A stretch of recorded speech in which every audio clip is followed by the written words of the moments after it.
Movement has the biggest deals of the holiday season and the sleekest watches around. Whether you're gifting for family, friends, or yourself, shop 30 to 60% off Movement's variety of designs, colorways, and functionalities. From the thinnest automatic dress watch under $500 to waterproof guarantee adventure-ready sport watches to rare ceramics. Be the good gifter this year. Shop 30 to 60% off now at movement.com and enjoy fast and free shipping. That's MVMT.com. You may not realize it, but every minute of every day, you're enjoying your First Amendment freedoms. You can wear what you want, give out your opinion for free, even if it's unpopular. Listen to your playlist. You can put a sign out on your front lawn that says, "Vote for Bigfoot, someone you can believe in." Pray to the God of your choice, or don't. You have the right to hang with a posse that thinks like you do. Tell the government what you think about its policies. They're the freedoms that let you be you, and they're all brought to you by the First Amendment. Learn more at freedomforum.org. I think I've gotten to a place, and again, you always preach what you need to hear. I'm sure because I've lived a lot of my life trying to figure out how to be in proximity to God, not to lose my sense of proximity to God. Where do I need to go to get to God, and like all that. And I've just really come to believe that all of it is nonsense. If it is, if anything like this notion of God is true at all, that God exists, then there is no way that anybody is separate from God's presence. We might behave in ways that cut ourselves off from ourselves. We might numb our own capacity to feel, like whatever. But the idea of being cut off from God, or sometimes we're warmer, sometimes a little closer, and sometimes we're not. Like it just can't be true. And I feel like where I hope that'll be a liberating message for people, especially, is I just feel like we end up wasting a lot of time, a lot of energy, bandwidth, trying to figure out if we're in the right place. Am I on the right path? Am I doing the right thing? Because as defined as, is this where God wants me to be? Am I close to God and away from God, or whatever? What I love even about the Emmaus Road story that I draw so much from is this whole question of, where is God on the road that you're walking? Let's just get past the whole God is there. David's whole, if I make my bed in hell, take on the wings of the morning, fly the most parts. Like God is there. Let's get past that and get to, where is God on the road that you're already walking in ways that you've not yet recognized. To me, that's a far more interesting question. And I really do believe it. I really do believe that God is wherever you are. And, which, hey, that doesn't even mean, right? I mean, all of us at some points in our lives, we can be less healthy than others. Does it mean that there's nothing about myself that I might think, I might objectively might want to change this. This is because I want my relationships to be healthier or whatever. But none of that ever needs to be motivated by trying to get closer to God. So I just think, like, if we can clear the debris of that out of the way, the air gets a whole lot cleaner faster. Spirit unbound, it is the truest form of love that I have found. Welcome to the Deconstructionist Podcast. I'm your host, John Williamson, and welcome. If you're new here, we are glad that you found us and that you're here. A few things before we get to this week's guest. For all things Deconstructionist Podcast related, visit www.thedeconstructionists.com. There you can link to us on social media, read our blog, listen to every single one of our 140 plus episodes. Yeah, I know it's hard to believe. Snag a pint glass, coffee mug, or t-shirt from our web store, or support us on Patreon. Speaking of Patreon, we know it's been a little quiet over there as of late, and we apologize for that, but that's because we are hard at work on retooling it with new packages and exclusive content. So lots to come there. So stay tuned for that, and we'll give you more on that as we are ready to kind of relaunch it. So more to come. If you enjoy the podcast, though, consider leaving a 5-star review on iTunes and telling a friend. Word of mouth is our bread and butter. And of course, don't forget to subscribe so you don't miss a single new episode. All right, this week's guest is a returning guest, Jonathan Martin. Last time I talked to him, it was right at the start of the pandemic when we were all in lockdown. And so it was nice to get to chat with him again.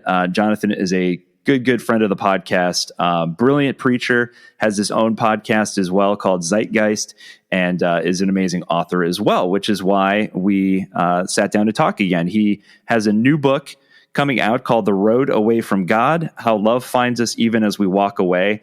It's literally the book I would have written had I ever had the desire to write a book about all the different conversations and experiences that I've had through doing this podcast for the last 6 years. So it really is just a perfect book, and he really addresses a lot of the things a lot of us have gone through or are going through. Jonathan is a writer, poet, and speaker who has undergone his own experience of finding God on the underside of life. Wherever he goes, his message is always the same. No matter who you are, where you've been, or what you've done, God is at work to bring beauty out of your brokenness. He has a master's of theology from Duke University and a master's from the Pentecostal Theological Seminary. He currently lives in Oklahoma City, Oklahoma, where he serves as pastor of The Table and, of course, as I said, the host of the great podcast Zeitgeist. We just had a really, really fun conversation. Really gave me a lot of life and a lot of joy, and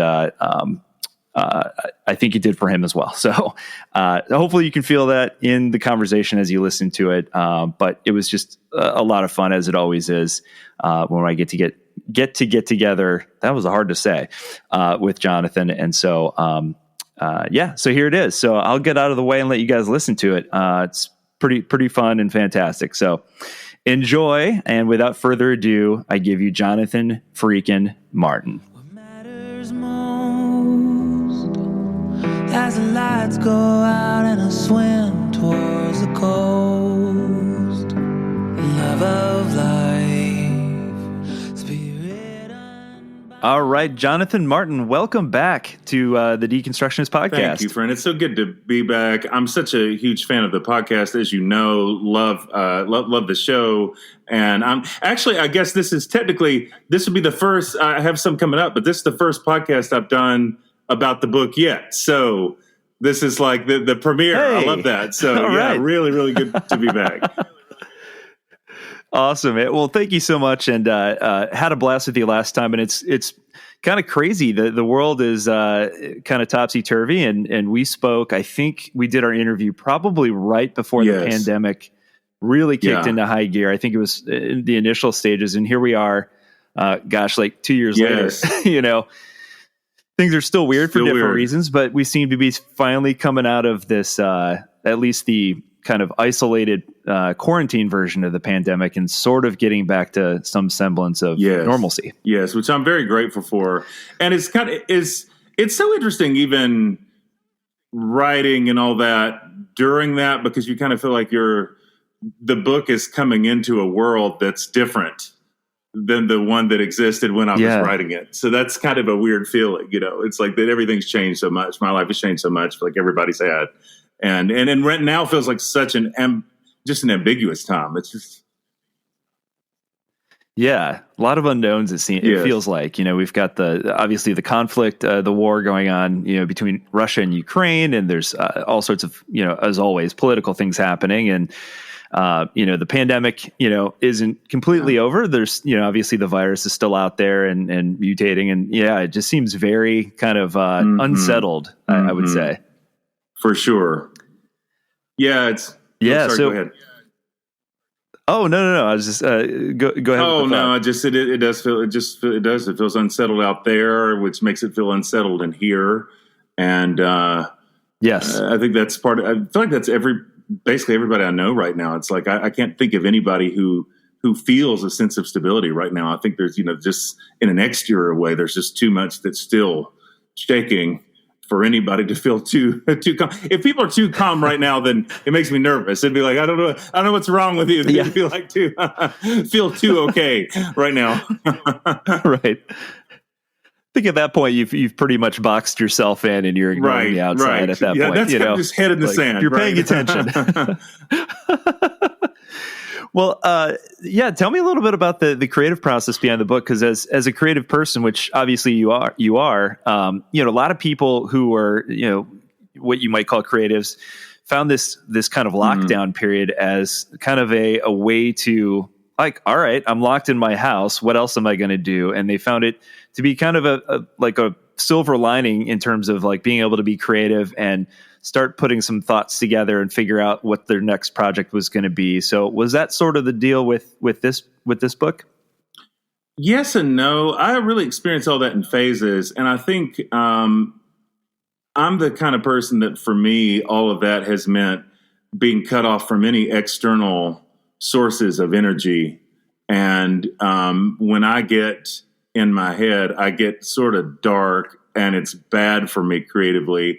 So I feel like even though I love being alone, and I think like most writers are, I feel like it's taken me kind of a long time to find rhythm again, which I feel like I'm there now. Now, actually, I feel like it's sort of drinking from a fire hydrant. I want to sort of, I feel like I could write 18 books in the next year in the groove that I'm in now, but it took a long time to get there. I feel like there was a long kind of desolate lull where I felt like I almost feel like I couldn't do anything. Like maybe because, and I don't know if that's like a pastoral gene or something, but I feel like I get so much from the electricity of other people and being connected with other people's lives in a meaningful way. And in some ways being cut off from that, it's like you sort of lose your reasons a bit. And so, yeah, I feel like I'm not one of those people actually that kind of has flourished creatively through all this. It kind of went the opposite direction. Yeah, that's really interesting. I was listening to, there's a new podcast I discovered. It's hosted by Dana Carvey and David Spade. And I grew up, it's really good. It's called Fly on the Wall. And of course they use their connections to interview all these different, friends of theirs that many of which, have either been a cast member on Saturday Night Live or, had been hosts at some point.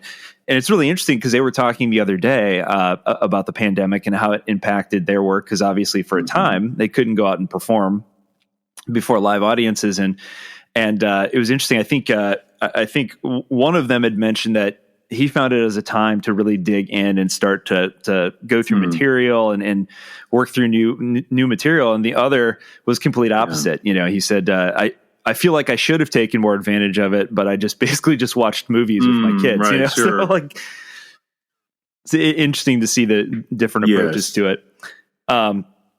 So I haven't mentioned the title of the book. I should probably do that. The Road Away from God: How Love Finds Us Even as We Walk Away. Great book, first of all. Like you're such a tremendous writer, very poetic in the way that you kind of use words as a vehicle. And I found it hitting on exactly the things and the themes and topics that when Adam was still part of the podcast, when we used to talk about between the two of us and with our guests throughout the years. So many moments I found you just nailing it, just hitting the nail on the head. So what inspired you to write about this topic specifically? Well, thank you so much for the kind words. I realize even as we start to talk about it, what a vulnerable feeling it is, because it's actually weird how few people have actually read this. I mean, besides the handful of endorsers, it's just not many people have read this material. So it's just that very I don't know. And I think because for me, the pandemic did feel like a time of largely being off the scene. It's like, you're throwing this thing out in the world, not knowing where it's going to land with anybody. So I'm glad any of it, has resonated with your experience. I think the process for me was twofold. One is that it's very much my own journey. It's very much me. I mean, I feel like you always preach what you need to hear. So processing my own disillusionment, my own, which, I know I wrote a book called How to Survive a Shipwreck, but to me, these books are nothing alike. I mean, that book was very much about grief, loss, failure, kind of at large. This is a very particular book about dealing with, themes anywhere from kind of religious trauma to just finding reasons to believe, especially when people are disillusioned by institutional systems and faith systems and that kind of thing, which I think is a really particular kind of pain. So a lot of it was me processing that, but it's also coming alongside a lot of people who've been on that journey too. So really for me, it's like anything that I write, it's always me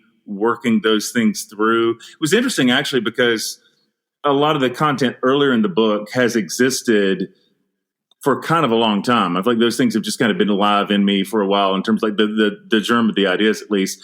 But it was interesting, even like writing the back end of it, how much of it, like I really didn't know where it was going to go until I got there. Like it really, like it was a very much a live question. Even this, okay, is it possible to come back home? Is it possible to find a sense of home again? It was like something I was honestly trying to figure out in the writing, without having a sense of expectation of where the process was going to lead me. So, and that was, it really was me working a thing out, as opposed to, okay, I feel like I've come to this conclusion that I want to share with people. It's more like, it's much more personal for me than that.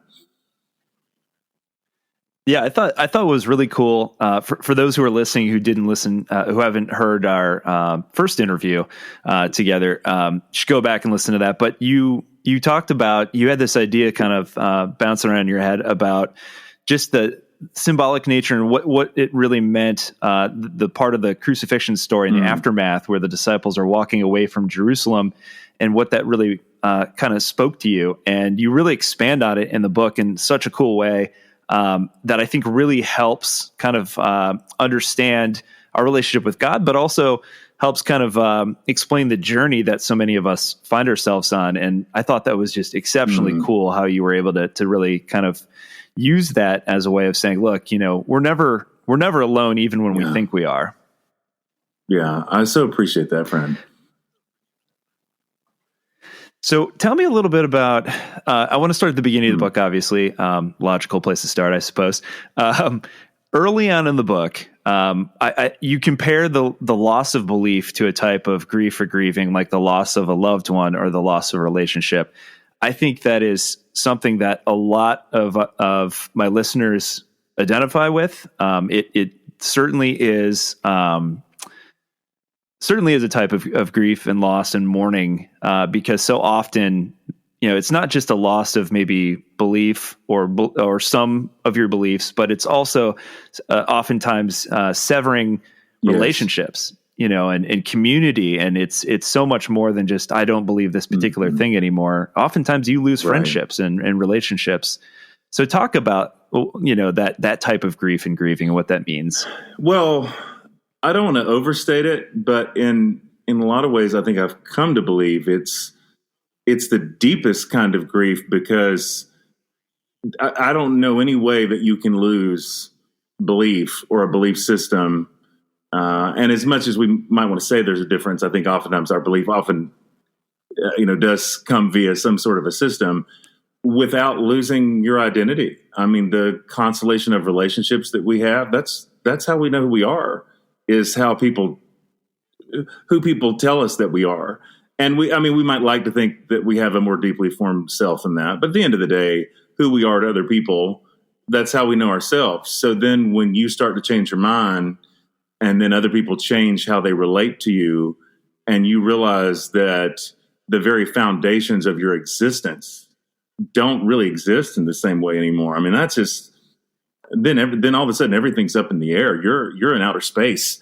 So I think in some ways it's, and I think that's where for a lot of people have been and continue to be like surprised at how deep and long that grieving process really is, because you keep finding out all these other ways that your life and your identity was tied to. Okay, it's really not as simple as I used to believe this thing about this Bible verse, and now I don't, and now I'm a little more open or something. No, it's kind of this whole nexus of relationships and that nourished you, that really were maybe actually had been life-giving at one point before. Because I think that's the thing that can't be, that I can't say strongly enough, is I definitely don't see it as starkly as, if it were, maybe it would be less painful.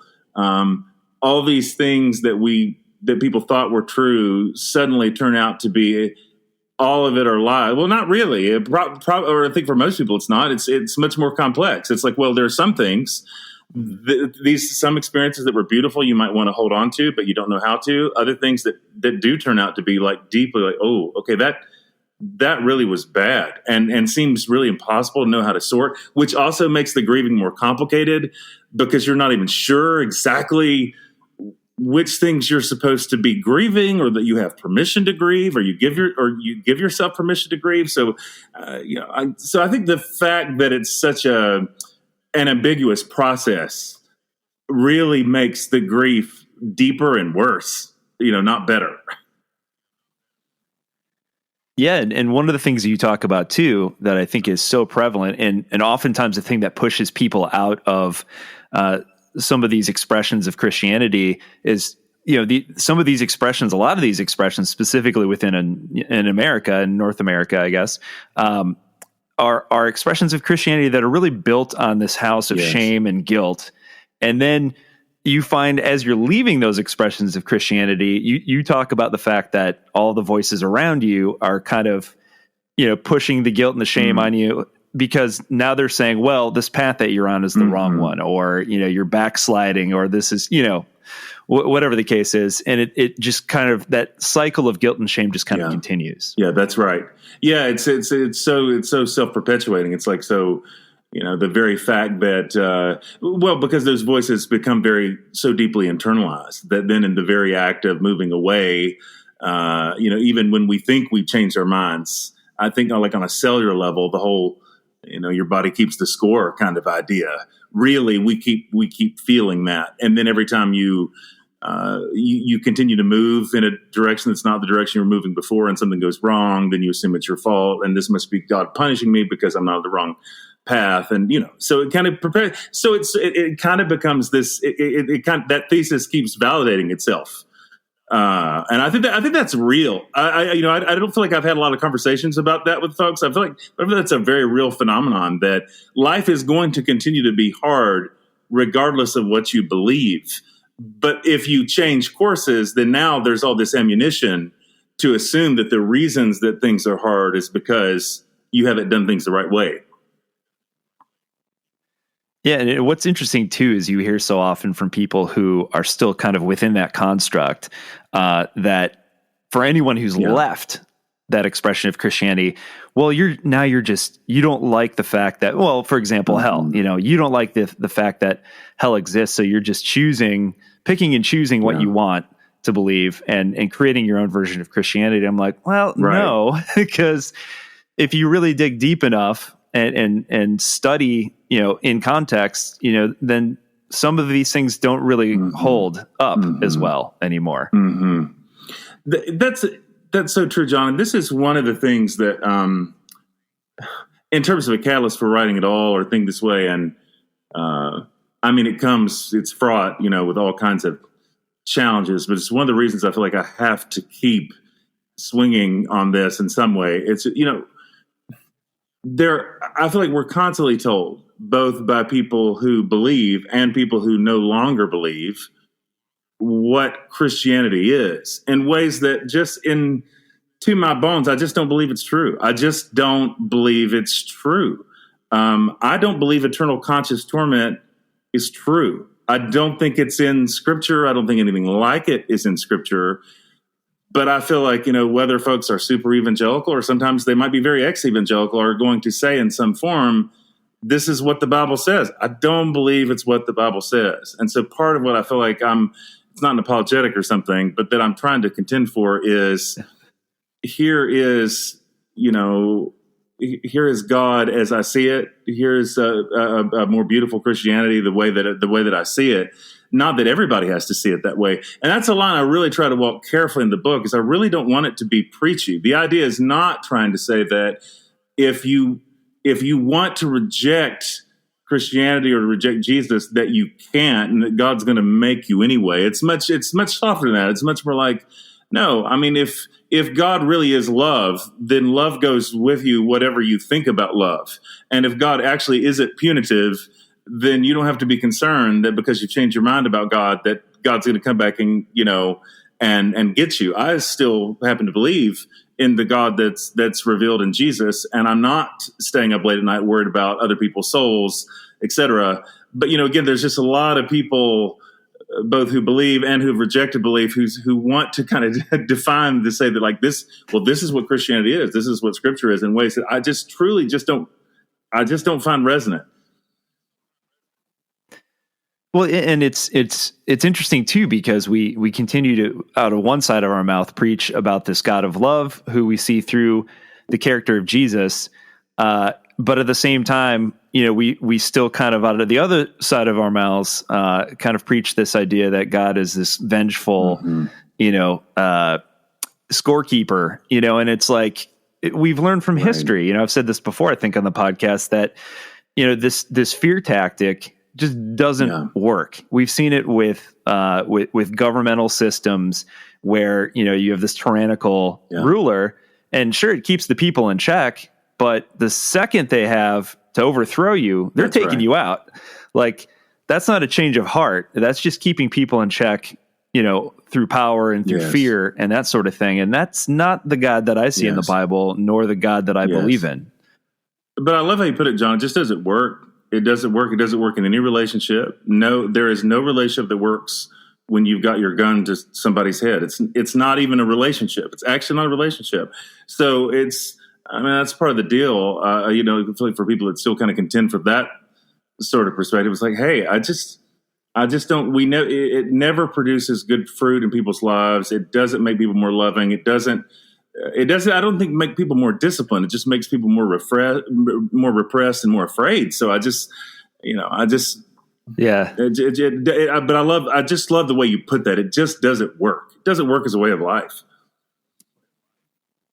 Yeah, absolutely. And one of the other things too that you touched on that I absolutely loved, I've been saying this for years. Like, so I grew up as a good little Lutheran boy.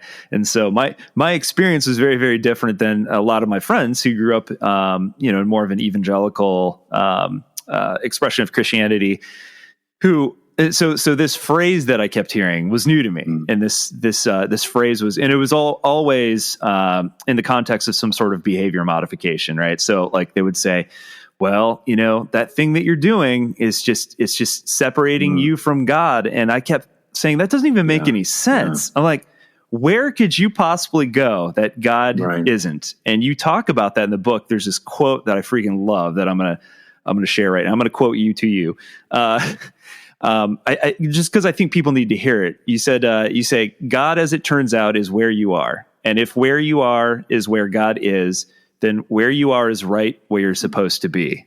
And I think that's, first of all, profound in that sense, but also when we've talked about kind of the journey, you can call it a deconstruction. Some people hate that word. I get it. We don't even love the word. Just call it a spiritual journey, or whatever you want to call it. But we always saw it as a path as well, and kind of likened it to Joseph Campbell when he talks about the hero's journey.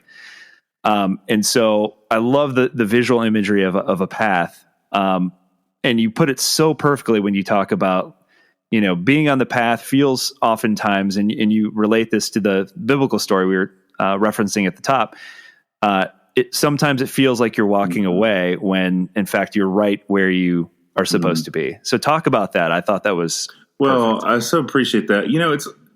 I think I've gotten to a place, and again, you always preach what you need to hear. I'm sure because I've lived a lot of my life trying to figure out how to be in proximity to God, not to lose my sense of proximity to God.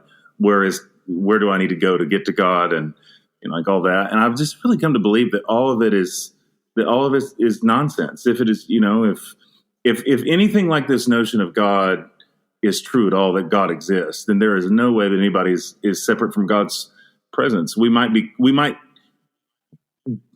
behave in ways that cut ourselves off from ourselves. We might numb our own capacity to feel, like whatever. But the idea of being cut off from God, or sometimes we're warmer, sometimes we get a little closer, and sometimes we're not. Like it just can't be true. And I feel like where I hope that'll be a liberating message for people, especially, is I just feel like we end up wasting a lot of time, a lot of energy, bandwidth, trying to figure out if we're in the right place. Am I on the right path? Am I doing the right thing? Because as defined as, is this where God wants me to be? Am I close to God and away from God, or whatever? What I love even about the Emmaus Road story that I draw so much from is this whole question of, where is God on the road that you're walking? Let's just get past the whole, like, God is there. David's whole, if I make my bed in hell, take on the wings of the morning, fly the rest parts. Like God is there. Let's get past that and get to where is God on the road that you're already walking in ways that you've not yet recognized. To me, that's a far more interesting question. And I really do believe it. I really do believe that God is wherever you are. And, which, hey, that doesn't even mean, right? I mean, all of us at some points in our lives, we can be less healthy than others. Doesn't mean that there's nothing about myself that I might think, I might objectively might want to change this. This is because I want my relationships to be healthier or whatever. But none of that ever needs to be motivated by trying to get closer to God. So I just think like if we can clear the debris of that out of the way, the air gets a whole lot cleaner faster. Yeah, and using that story, you have this powerful observation where you talk about the fact that the disciples, looking at the crucifixion, it kind of fractured or destroyed this safe place that they had. Jesus was always there, was teaching them through parables, and now Jesus is gone. And you kind of liken it to, when the temple was destroyed, there was this physical place where they could go and feel safe, and now it's gone. And so you compare that to, modern day, like perhaps you grew up in a church and that was your safe place, and suffered some, religious trauma, and suddenly that illusion is shattered, and that's not your safe place anymore. And so I thought that was really powerful. So talk about that a little bit, and, losing your sense of safety and hope through an experience like that. Well, when I was writing that chapter in particular, there were a couple things that were really important to clarify. One, I didn't want to minimize how important those safe spaces are, like almost mythologically to us. They're a really big deal. And even we talk about how painful and the kind of grief of the loss of belief, losing those places. Oh my goodness. Ooh. Like a place that all your life has been identified with the sense of home spiritually. There's community here that cares. And all of a sudden, now you're at a place in your life where you drive by it and every nerve in your body is screaming. That is a horrible, horrible feeling. And the thing about it is, I really do believe that sacred spaces are incredibly important and can serve a beautiful function. So what I don't want to say, because I really don't believe that, is that consecrated spaces can't be good or important. I think the whole idea of consecrated spaces are, you set aside this space. I think same idea with like a consecrated meal. Even Eucharist. I feel like the grand idea is that it teaches how to appreciate and be grateful for all meals. And I think the same thing about the sacred space. We learn how to honor one space so that big picture wise, we're learning how to honor every space that we're in. So I don't think the idea of sacred spaces is bad. And it's kind of like, well, we have the woods. Why would anybody need a sacred space? No, sacred spaces can be good. The trouble with sacred spaces is that too often the idea becomes, this is the only space where God is. If you're not in this space, then God's not with you. If you're not here where our people are, then you're outside the will of God. God can't go with you when you're outside those doors. And that becomes incredibly damaging for people. So I think that's part of what I was trying to manage in that chapter. Is like, these spaces are really beautiful. And I think part of, that cycle that we're on is trying to find ways to redeem good things that happen in some of those spaces, even if we don't feel like they're necessarily where we belong anymore. What could it look like to have new sacred spaces, have safe places again that might be healthy for us? But at the end of the day, a lot of us don't feel welcome in some of the places that we came from. So the idea of going back to them and existing in them the way that we did before, it's just not an option, realistically. Yeah, absolutely. And I think it, really comes down to your personal experience and what led you to ending up on the path in the first place. And you talk about that too, just like the different things. And we've discussed it on this podcast for years, and gotten lots of emails. I almost said letters. I'm like, no one sends letters anymore. It's emails. I'm dating myself there, but gotten lots of emails from people and been fortunate enough to talk to people in person, and they kind of all share, they want to share their experience. How did I end up on this journey? And oftentimes it's from a place of trauma, unfortunately. But so talk a little bit about how does one find themselves on kind of this journey? Well, almost never by choice. I think it's great when people do. And occasionally that happens. I think that somebody, they just read books and go on some journey of discovery and think, I don't think I want to do this anymore. I want to go kind of on a different path. I just think that's normally not how it works. I think normally those spaces are so important to us and have almost kind of such a primal significance to our being that we don't leave until we feel forced out, until it just doesn't seem tenable anymore.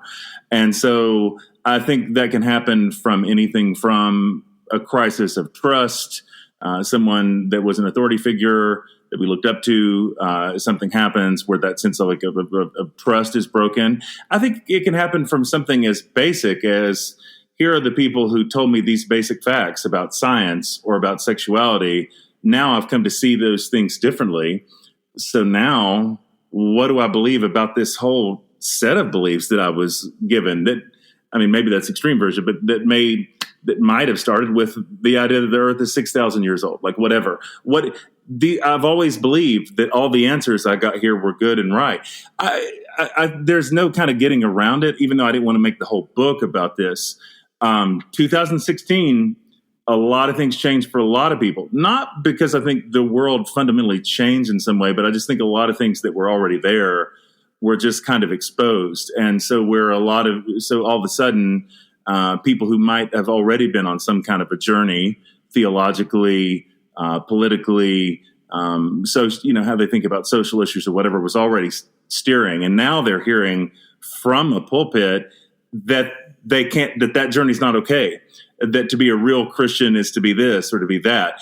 It felt like kind of prior to 2016, there was a lot of kind of don't ask, don't tell. There was sort of room to explore different ways to think about Christianity around the fringes, where all of a sudden that was kind of taken away. And now it's like there's a lot of trying to uproot people who don't think like us. I really think that's been true for so many people. It's been interesting how many people I've talked to who I think would have stayed in certain kind of institutions or faith systems if it would have been an option at all. But it got so intense and it became so clear that if you to stay here is to be with us 100% on all these things. And, or down to literally you've got to sign the faith statement that you're with us and you are for us or you're against us. So it just wasn't an option to even be exploring things anymore, to still be figuring it out. That just wasn't a possibility. Yeah, I think that's clearly one of the biggest issues, right? Like it's this notion that you can't question anything. And that one person's interpretation is the one and only correct one. And if that were true, we wouldn't have 45,000 different expressions of Christianity in North America alone.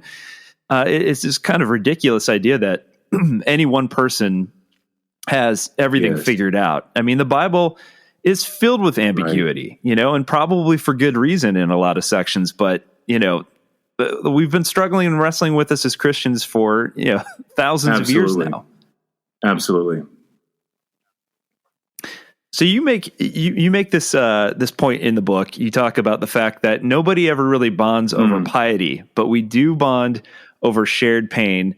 And in the act of naming your sorrow to another person who's sharing in that experience and kind of like leaving the church, you're actually becoming a church, whether you realize it or not. Talk about that. Well, I just think there's something really sacred that happens in the sharing of pain. And even when people say, and I think it's a truthful statement, I never experienced anything as holy as what I did when I got to AA.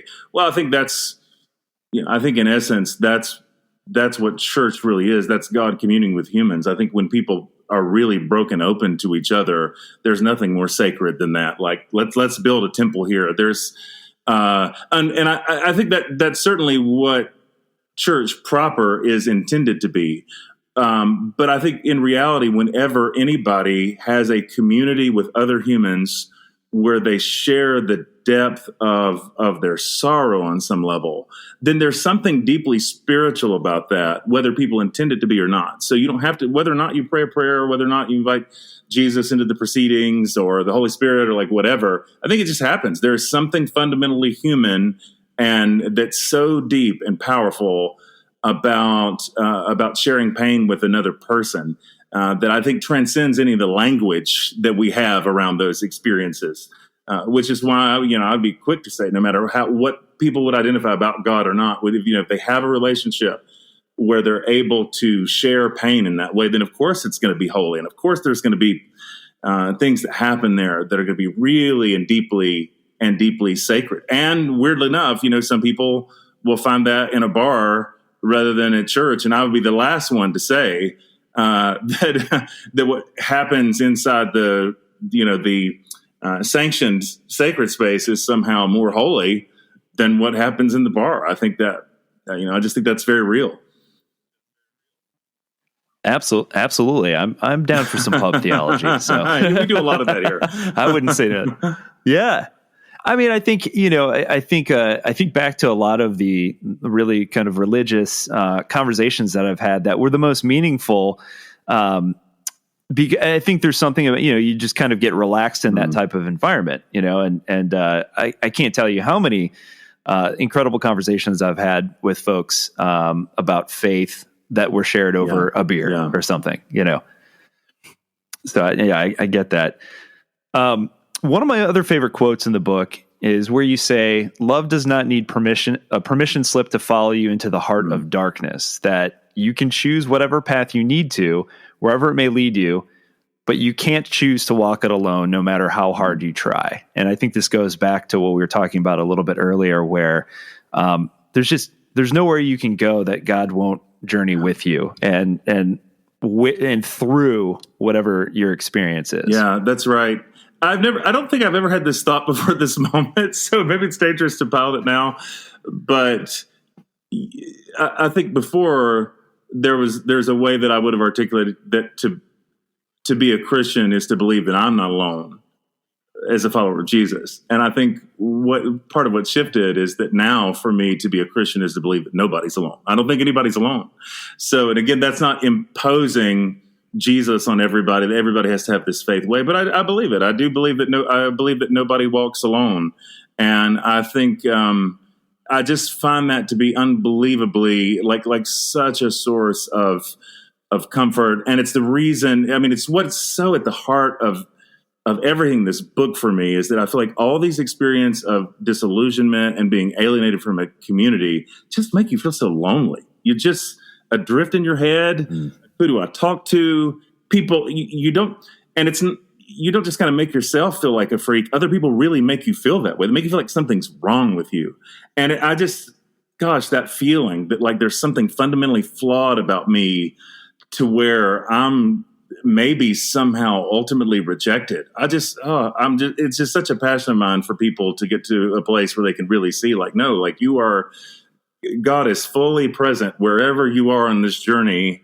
Whatever you're thinking about God or whatever you're thinking about stuff, you're not doing any of that alienated. None of that's happening alone. Morning people wake up for peace and quiet.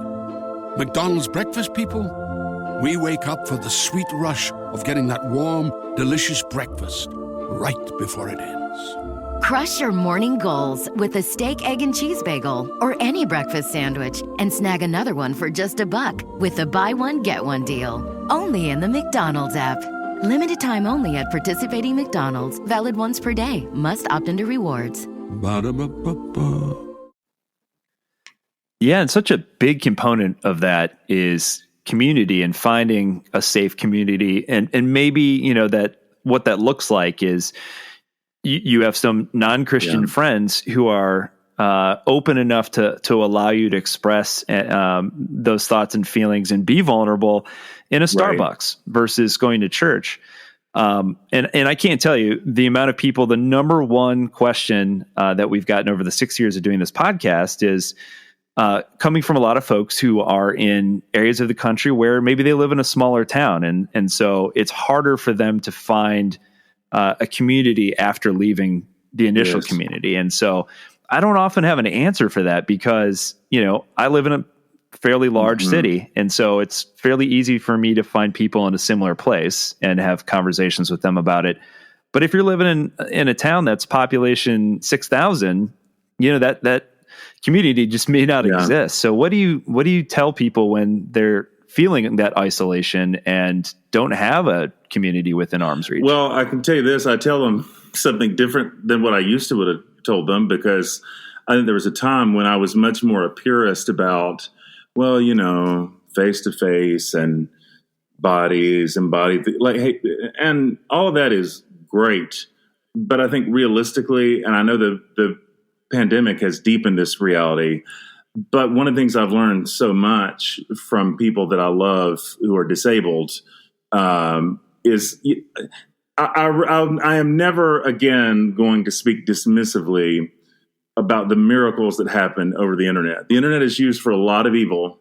White supremacists find each other, the Klan finds each other, whatever. It's all true. But at the same time, I really do believe that miracles happen every day over the internet. And that's something I'm eternally grateful for at this point, is that if people absolutely cannot find another soul in that small Arkansas town that they can talk to, then the internet is so freaking niche, it's niche-y, not like Nietzsche, but every niche is represented.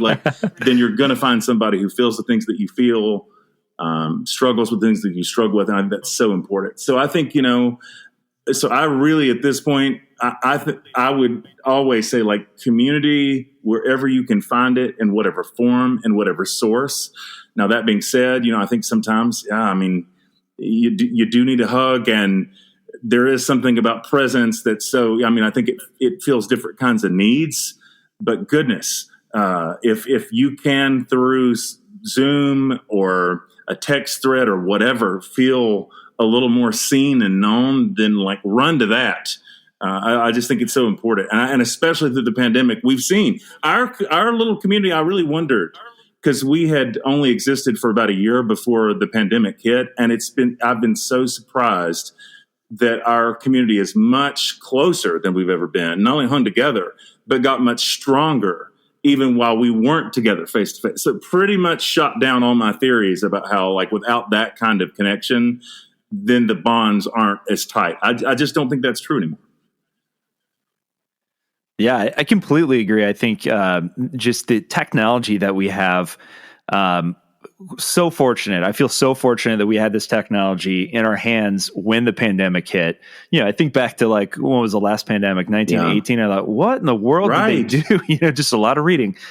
But that sense of isolation was kind of, you could supplement some of that through Zoom and FaceTime and stuff like that.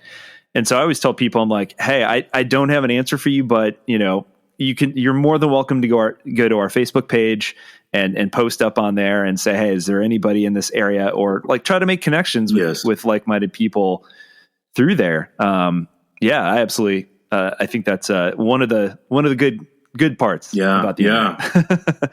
Yeah. For all the ills. Yeah. One of the things I also found interesting in the book is you talk about the fact that faith doesn't change the experience of being human. It doesn't protect us from, the trials and tribulations that come along with being alive. So talk about that a little bit, because I think that's so true. If that is not a controversial statement to anybody else, it is still a controversial statement to me. And so it's interesting how much even hearing that back, even though it's something I think I changed my mind about a long time ago, that it still was wow, yeah, I guess I did say that.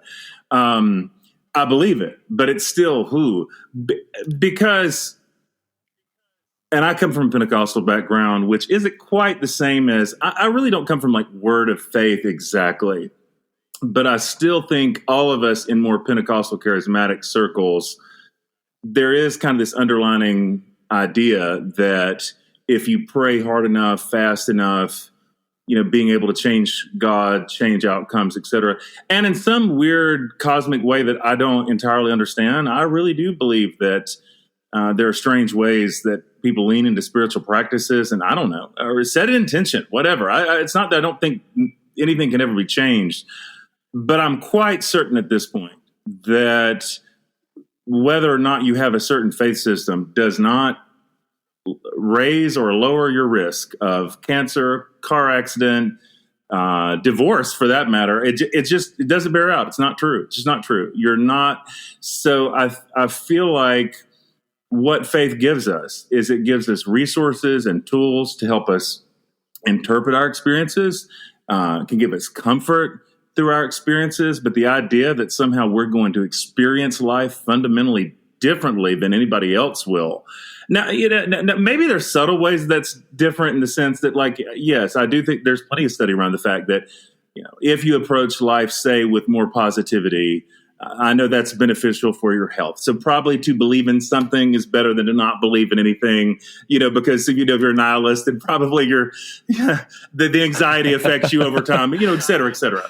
But I just think at the end of the day, there's just really nothing to be sold and bought to believe about God that really offers a qualitatively different kind of life. So I think if we could level that playing field, which what makes that really sad is that so often that's how various forms of Christianity are sold. The reason you would become a Christian is because you're going to be happy, you're going to be healthy, you're going to be all these kind of things that I just think we're not guaranteed. And then what happens inevitably is that when things don't turn out that way, people either assume that there's something deeply wrong with them, which is usually what happens. They think there's something wrong with them, or there's something really wrong with God. And God, and again, I'm always okay if people need to reject faith, but I just think oftentimes people are really set up for failure there, because if you're told God is like kind of Santa and this is how the slot machine works, and then it doesn't turn out that way. Well, of course we're going to be really bitter at God because we're told that so long as you pay tithes, nothing bad is going to happen to you, right? So,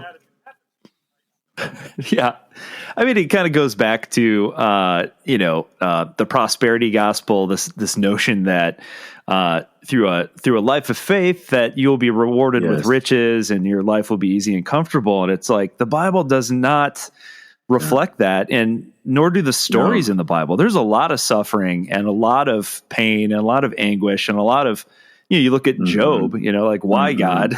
Come on. And it always boils back to that question that people have asked for generations, like, why does bad stuff happen to good people? That's right. But I think you're right, in the sense that it doesn't fundamentally change the life experience, but it does change the way in which we look at things when they happen, and how we process them, and how we deal with them, and how we rally around others who are less fortunate, in a time of need. I love that.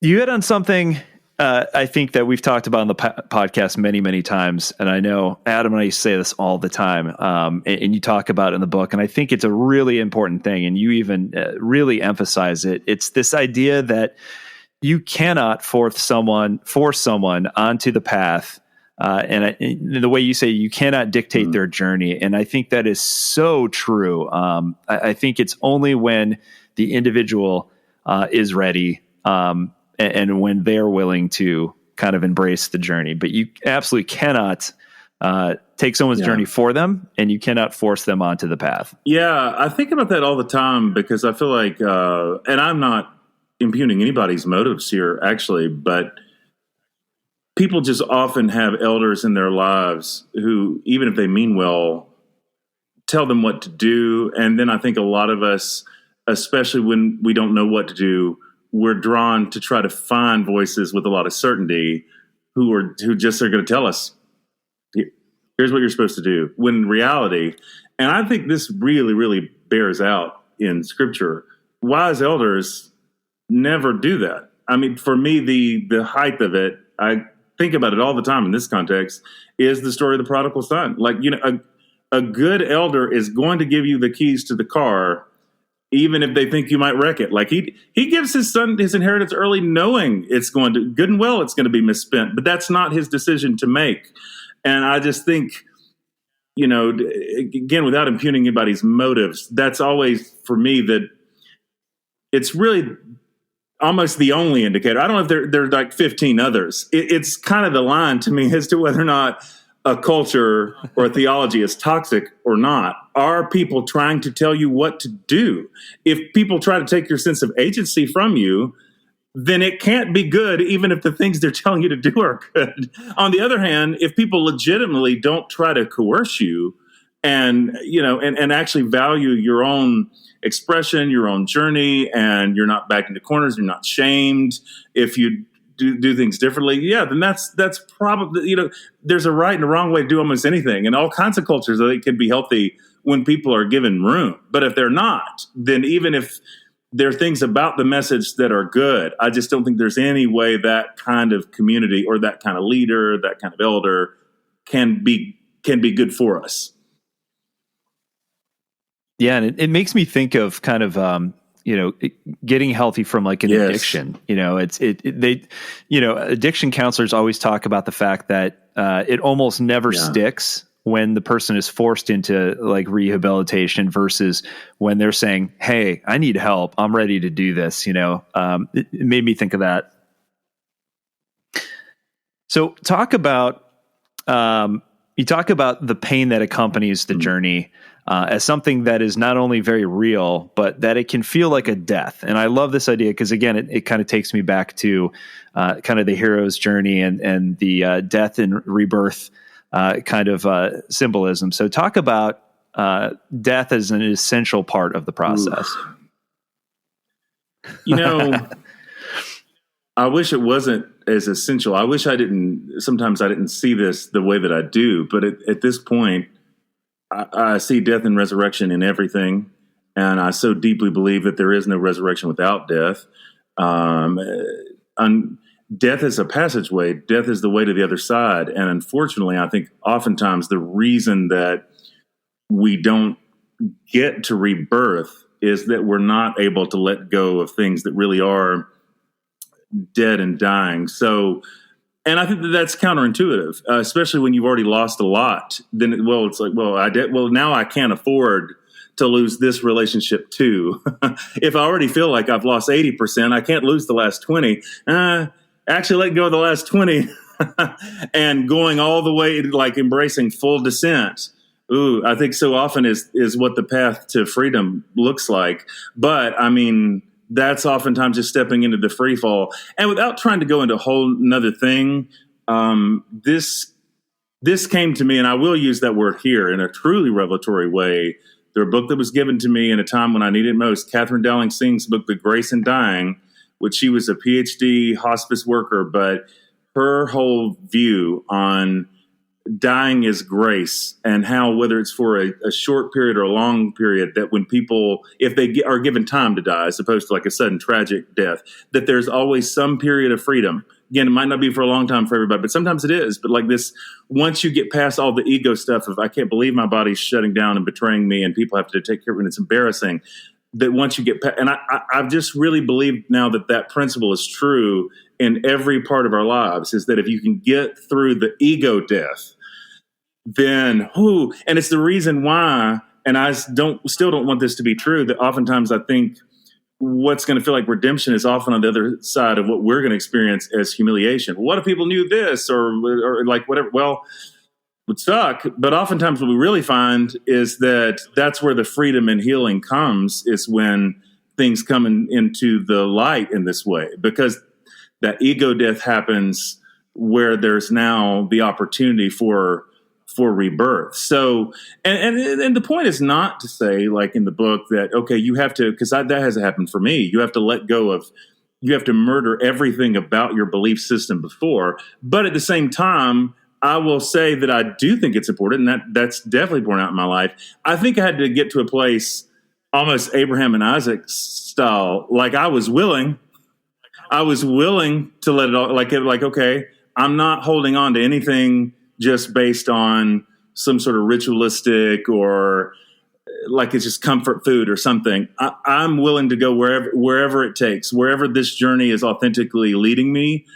I'm not going to be dishonest with myself about what the answers are. I think you do have to get to that place. And that if you have any sort of belief system at all and go through some kind of an unraveling, I think getting to that place is going to be a kind of death.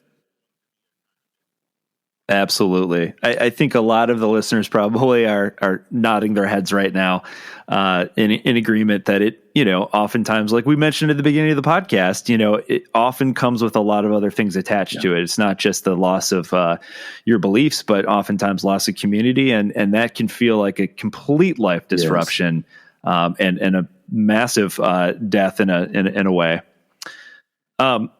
One of the things you say in the book that I really found interesting is you talk about the idea that we can believe in God only to the extent that we can believe in others. Explain what you mean by that. I thought that was really neat. Well, I found it so instructive. I think I use this quote too, which is one I use a lot, but I go back to it all the time. Rowan Williams from years ago, I think it's in his book, Tokens of Trust, about how certain people create for us a world that we'd like to live in. We can see in them a world that we'd like to live in, or could imagine ourselves on our better days, better moments, however he puts it, living in.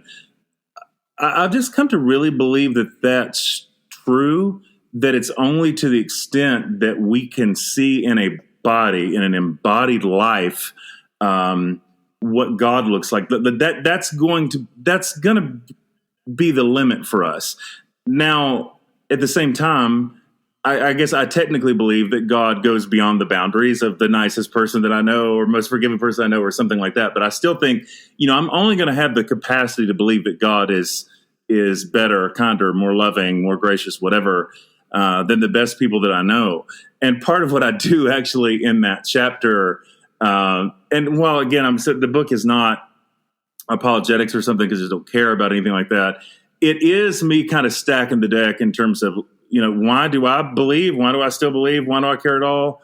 Well, it's because of these people. And I talk about a few of those people. I talk about Otis Moss III, pastor of Trinity United Church in Chicago. I talk about Sister Margaret Gaines. She's not with us anymore, but this sweet Church of God missionary to Palestinian people who changed my life. I talk about these saints who've been that for me.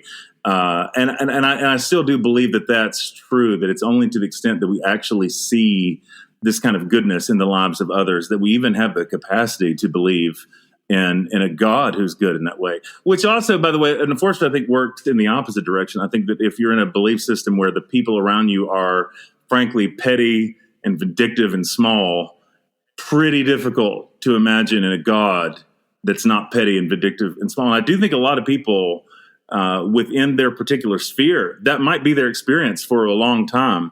That even people might on some fundamental level, like be good, they're sort of not allowed. Their theology doesn't really allow them to be, and that's hard.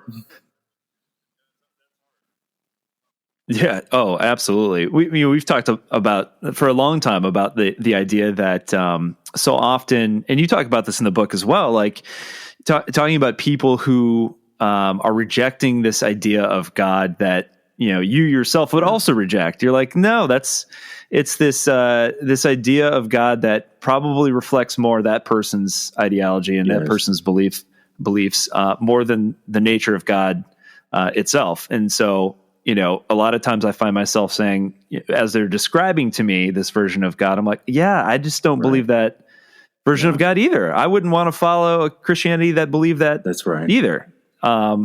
Fortunately, I don't. I believe in a loving God and, a very different idea. But one of the last questions I want to ask you, just because I think this is one that comes up, and Adam and I had warned against this for a long time, and we've tried to structure our podcast in a way where we want the guests to be front and center and be able to present their ideas and not have us be the highlight, you know what I mean, of the podcast, because we've said for a long time, like, look, we are certainly no experts. And we've tried to warn against this idea of swapping one quote expert for another quote expert. And so we find that a lot of people coming out who are very jaded and disillusioned from this form of Christianity that they were born and raised in, perhaps, just latching on to another so-called expert, and really creating a type of fundamentalism on the other end of the spectrum. Yeah.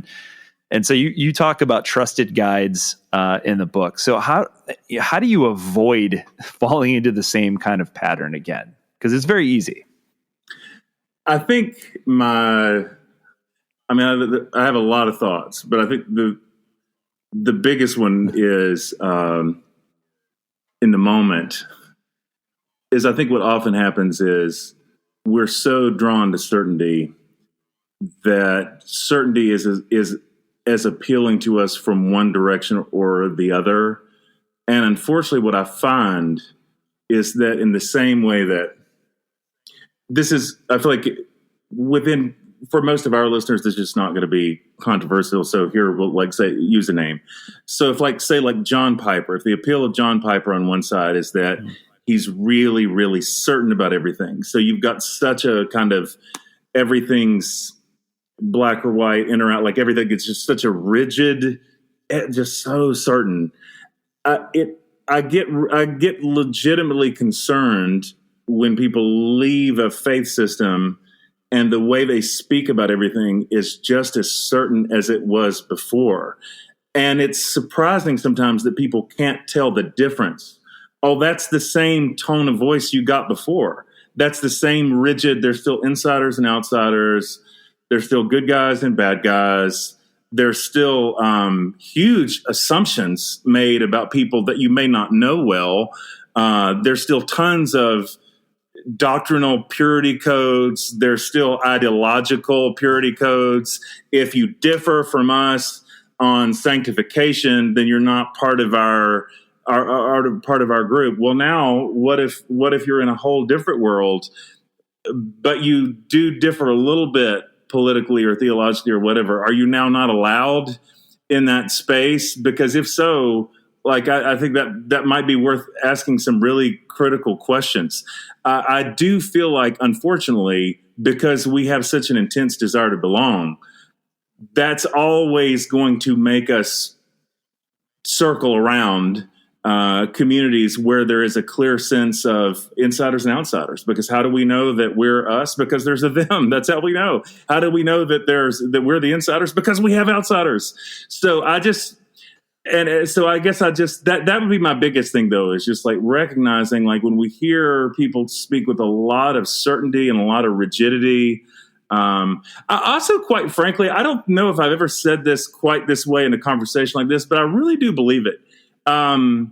I don't trust any kind of theology or philosophy in any direction where people are irredeemable. I just don't. I didn't then and I don't now. And it messes with my head that in the name of some sort of enlightenment or something, that you still have people who are irredeemably bad for whom there is no sort of grace. I just think if that is the kind of world we live in, we don't have a benevolent God, we don't have a benevolent universe, and I'm ready to check out if people aren't capable of growth, transformation, and change in some way. That's what fundamentalism told me that. Some people they've gone too far and they're beyond the realm of God's grace or something. If I still have to be in a world where people can't change or grow, I'm what's the point? Yeah, it's funny that it makes me think of a conversation I was having the other night with a friend of mine, and we were just talking about the nature of being human, and the fact that this message that's so prevalent in so many Christian streams is this idea that you are born this flawed human being, and it's well, that wasn't my fault, right. At that point, I'd be looking at God well, why did you make me flawed knowing that I was going to do something stupid, and then now you're punishing me for the thing that you knew I was probably going to do. And it just seems like there's something inherently wrong with that, where the blame is placed on us, and yet we're doing as we're programmed. That's right. That's right. And John, this is such a great conversation. I love all of this so much because I think that even touched on something important, because even though I would not articulate a belief in original sin the way that I used to in this highly Augustinian kind of manner, Well, and it's where sometimes like I'm not maybe as squeamish as some people would be about having any kind of language of sin at all. It's like at the same time, well, we do all come into the world in which there are systems, structures that we participate in, some that we willfully choose and some that we do not.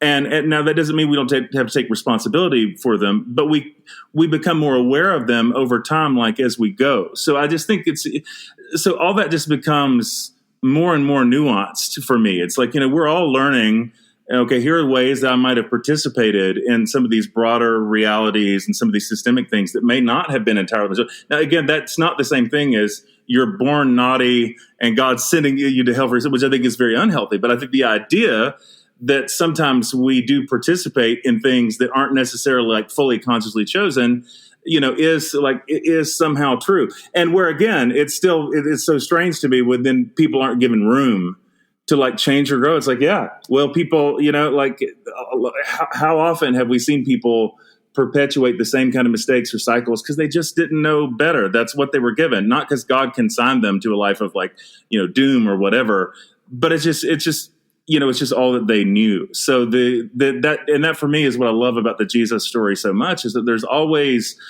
room to break any kind of cycle. No one is ever consigned to some kind of fate because of what your parents did or because of something you did 20 years ago, like whatever. Like there's always hope that a new and different kind of life could happen in the midst of whatever, for whoever. And that for me is just incredibly beautiful. Yeah, I wholeheartely agree. I think to think otherwise is to ignore how nuanced and complex being a human being is. It's never simple when you hear, somebody committed this horrific crime. It's never so simple as, well, they're just bad. As more information comes out, there's always something like, well, this person was horrifically abused their entire childhood. And there's always some sort of backstory that adds this level of complexity that is just being human. That's part of the human story, is we are very complex, and there is a lot of nuance in being a human being and being alive. We here in Oklahoma, I mean, one of the things that's kind of been consuming the last couple of years, Julius Jones, who from afar has become such a friend, and his family, Antoinette, his mom, and Madeline, his mom, and Antoinette's sister, been so connected to the table. We love them, and C.C. Jones Davis, and this whole fight for Julius Jones has been so central. And of course, we were grateful that he wasn't executed, but at the same time, he's still in prison, and there's a lot I could say about that. But in this whole thing about criminal justice reform, which has become such a passion of mine and such a passion for our community, I've thought about that long and hard for kind of a long time. And it's interesting now how for the first time, I'm starting to think about other things now in light of it, because before I was with evangelical people who were not willing to think critically about their faith and the death penalty. Now that I've been more with people for a while who think this way about the death penalty, now I'm starting to think, okay, well, if you think that no one should be consigned to death because of, of something in their past, there's always, you believe in this kind of mercy or whatever, it'd be pretty weird to believe that other people should be utterly, completely written off with no chance of parole or whatever while they're still alive.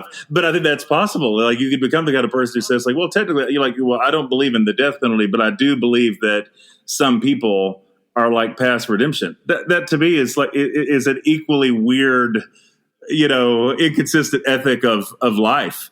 So I don't know. It's just, it's interesting how now that's starting to work the other direction in how I think about things. Yeah, that's so true. I know we're getting to the end here, but the last question I want to ask you, because I think this is a good place to land, because this is a very important thing to me. It's where you talk about the symbolism and the symbolic nature behind this common theme that you see in the Bible, which is the act of eating and drinking and sharing a table with others. Talk about that. Well, it's interesting how, I think for a lot of us, the faith that we came into was so, it was all ideas. It's all propositional. And at this point, I believe in the Apostles' Creed. I like the Apostles' Creed. I'm happy to say that. But I still think what that has come to mean for many of us is faith as ideas. And I just think at its core, Christianity has never really been a set of ideas. It's much more so a set of practices. And specifically, it's the meal. And that for me is just simplified so much. What we do at the table with our little community here in Oklahoma City, it's very much like, whatever you think about God today, we're inviting you to come here to the table for us. And that's so much more important than what you affirm or don't affirm in terms of giving intellectual assent to things. Not unlike kind of the whole thing about how what you believe about God doesn't necessarily change what you're going to experience in your life. I certainly feel that way about how we encounter the grace of God through the table. And I think I just love kind of getting away from this idea of faith mostly as a set of propositions or a set of ideas, and much more so, no, this is bread and wine. This is something that you do. It's something that you do with others. It's something you can taste. It's something that's tactile. It's something that's real. And it actually gets us out of our heads. That's one of the reasons I think ultimately, even if we don't always name it that way, a lot of us have ended up on some of the kind of journeys that we've been on, is I think in some form or another we saw that changing our minds about all these things and even getting maybe sometimes really complex kind of theological systems didn't really make that big of a difference in our lives or the lives of people around us. We weren't happier. The people around us weren't happier. We weren't loving our neighbors or even ourselves any better. Just didn't really make that big of a difference. On the other hand, though, I think that this practice of hospitality, both being on the receiving end of it and giving in this way, I think that changes our lives. I think that changes the world.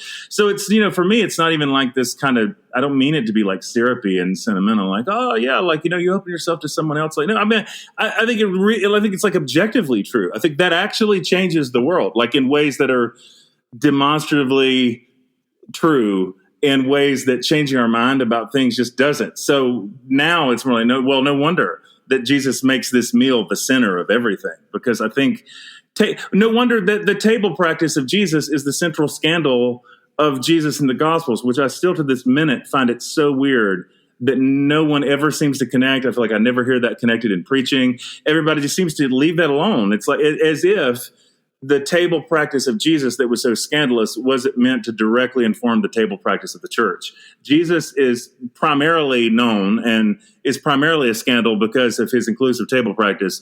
But the church, on the other hand, has to be highly selective, and you have to be baptized and gone through a class and all these steps in order to be able to come to the table. Like I still feel like that's such a fundamental disconnect in how we understand those texts. That's so funny.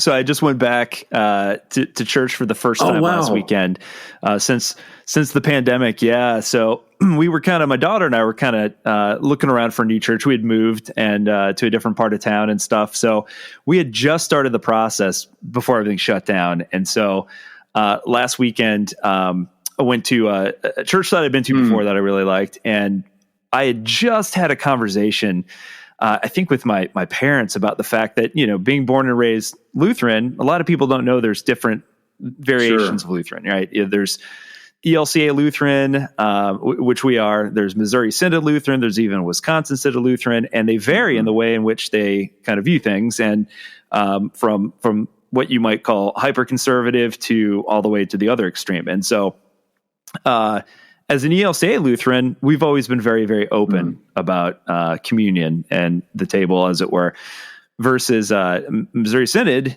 which a lot of our extended family members are. And I remember as a kid, we would go to visit them and go to their church, and everything was the same until you got to the point where you went up for communion. And if you weren't Missouri Synod, you weren't allowed to take communion. And I always thought that was so strange. I'm like, who are you to deny me, like the Lord's Supper? And so we went to church for the first time in a while last weekend.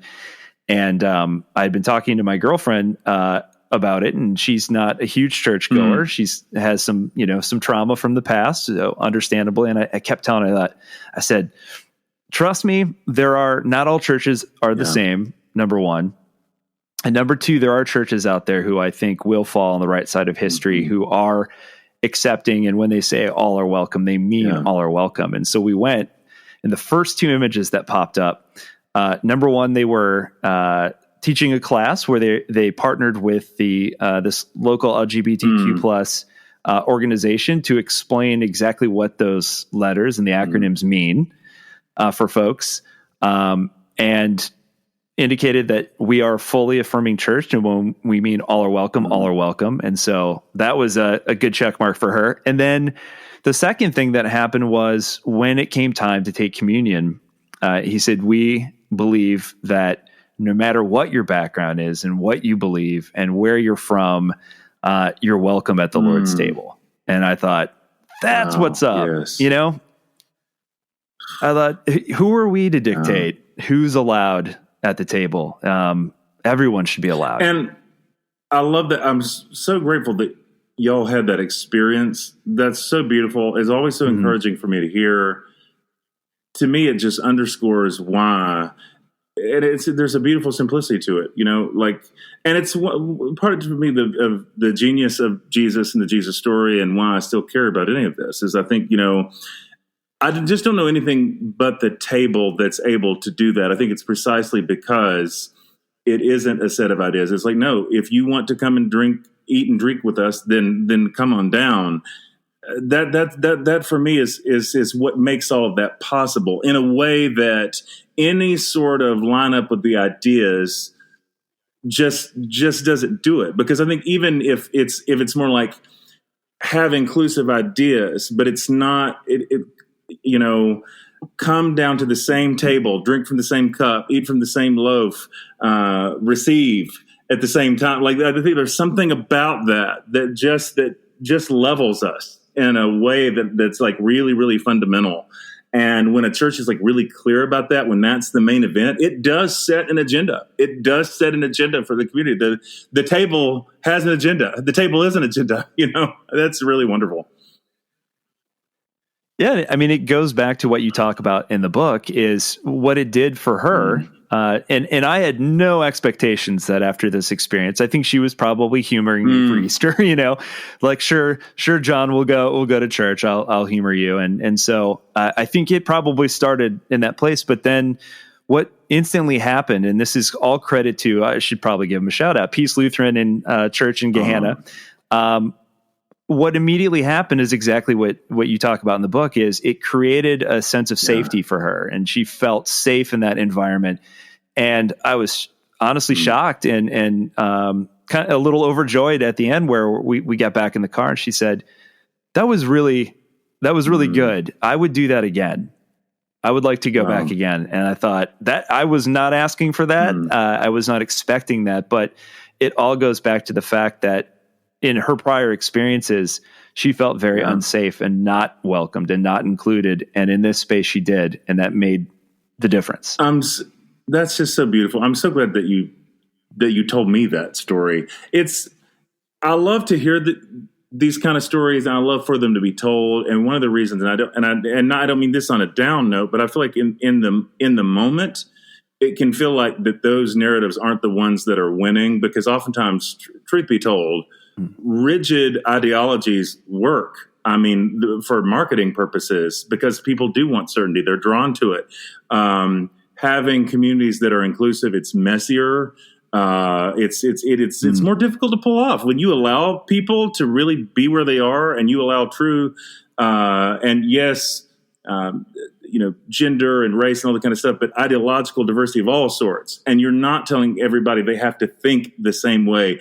It's just a messier process. And so I think oftentimes the way that gets interpreted is, well, though obviously God is not blessing those communities the way God is blessing these communities because the numbers are not as strong. When in reality, I think it's really, I've come to see it so opposite. I'm like, well, I think the reason that oftentimes these communities struggle more is because this is really what the narrow way of Jesus looks like. It's not one of judgment, but it is one of inclusion. It's a harder way to live, like truly welcoming and like fully allowing people to bring their whole selves to a community without needing to censor that is much harder work than the other way. But I think people still have it embedded in their heads, this kind of like, no,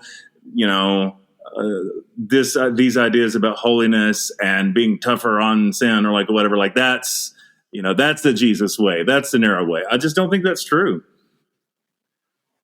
Yeah, I mean, you're absolutely right. And all you have to do is look at the number of mega churches. Like, certainty sells, ambiguity does not. It does not. People don't like to go somewhere and see someone at the forefront and have them say, you know what, I don't know. Like, they want an answer in the moment. And I think, you probably agree and be, and probably in a similar place where I actually like that too. Now. I like the fact that somebody can honestly look at me and say, you know what, like, we've been arguing about this for centuries and I honestly don't know. That's a good question. I'm like, oh, there's some genuine honesty in that. That takes a lot of courage to do. Yeah. I just don't, it's hard at this point. Again, it's funny how now, instead of certainty be the thing that draws me, the way I think is true for all of us, it's especially certain stages of life, we're drawn to certainty. It's the opposite for me. Like, if I hear certainty, it's like, okay, well, this is definitely not a place that I want to be. Whatever it is, if you're too certain about it, that I don't want what you're selling, because it's like, it makes me nervous. I just think that certainty is not good for the world. I think certainty is not how God is. Yes, nuance and loving people as they are. Yeah, it is more complicated and it is more demanding, but I think it's more right. It is more true and more beautiful, and that's the way I want to go. But I think that involves a lot more I don't knows. So, yeah. Amen to that. I think that's probably the best place to end. I could absolutely go on for another 2 hours, but I think we'd start losing listeners at that point. So that'll just give us more to talk about next time. But as always, this was an absolute blast. Thank you so much for coming back on. Thank you for having me. Such an honor and truly a wonderful conversation. This has been so good for my soul. So thank you. Same. Well, before I let you go, tell people again, the book is The Road Away from God, How Love Finds Us Even As We Walk Away. Tell people, how can they stay up on top of what you're up to, and where do they go? When does the book come out, I guess? That's the other question. The book comes out on June 7th, Road Away from God. So June 7th from Baker, should be available everywhere. So I know Baker through their bookstore has it, I think, for 40% off right now, but certainly on Amazon, Barnes & Noble, like wherever it is that you buy books. You can find me on Jonathan A. Martin on Instagram. I've been trying to come back onto Twitter. I haven't tweeted it too long, but at the Boy on the Bike, JonathanMartinWords.com is my website. In those places, would be happy to catch up with folks. Awesome. Thank you so much. And always a pleasure. So good to be here.